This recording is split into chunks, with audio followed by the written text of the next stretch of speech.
Appuntamento adesso con la rubrica dedicata alla salute, 3 minuti per la salute, curata dal dottor Paolo Madeschi. Oggi parleremo di piede diabetico, ospite in studio il signor Franchin Giovanni, presidente dell'Associazione Diabetici.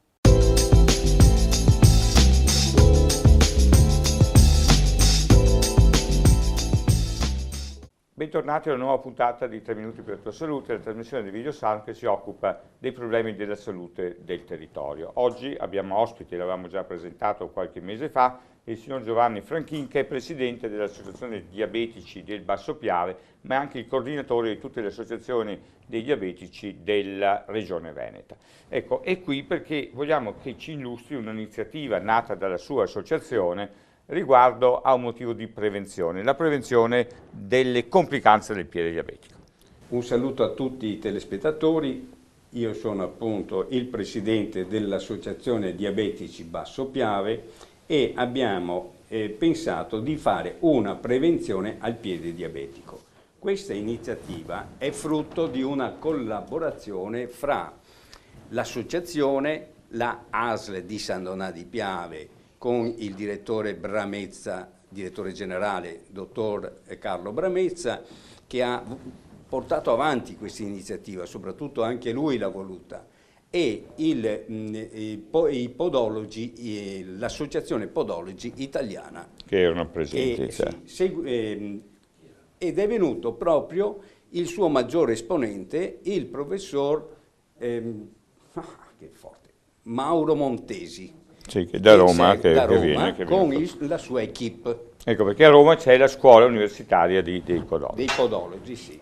Questa iniziativa l'abbiamo definita piede diabetico, la prevenzione del piede diabetico, perché volevamo far visitare le nostre persone dell'area di San Donà di Piave e comuni vicini, ma non solo ai diabetici, ma anche ad altre persone, in modo di far vedere a tutti l'importanza che se in zona c'è un podologo, che oggi purtroppo è assente nella zona di San Donà. Il team arrivato da Roma e anche da altre parti era formato di 9 podologi.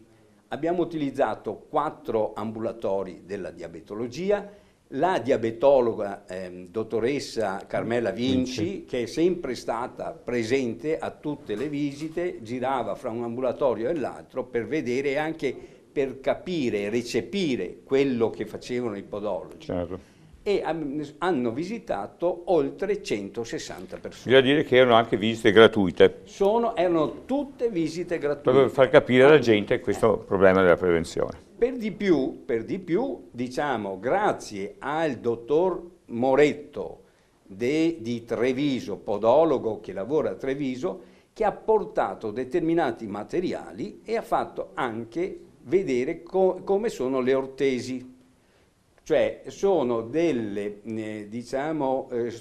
piccole supporti del piede, in modo che la persona che cammina non possa aver beneficio. Io ho visto, che c'era una donna con un dito in questo modo, con le dita rinicchiate così, e lui ha fatto un sistema valido per mantenere il piede perfettamente dritto. Poi le ha detto metta la scarpa, questa ha messo la scarpa e se n'è andata felicissima. Queste ortesi possono durare 1 anno, quindi questo è l'importante, non è che si va sempre dal chirurgo per far tagliare, per far mettere a posto queste dita, ma bensì soprattutto è il podologo. Bene, noi ringraziamo il signor Giovanni Franchin, che avremo ospite un'altra settimana per spiegare un attimo quali sono i progetti futuri e quello che sarà il proseguio di questa iniziativa. Arrivederci alla settimana prossima.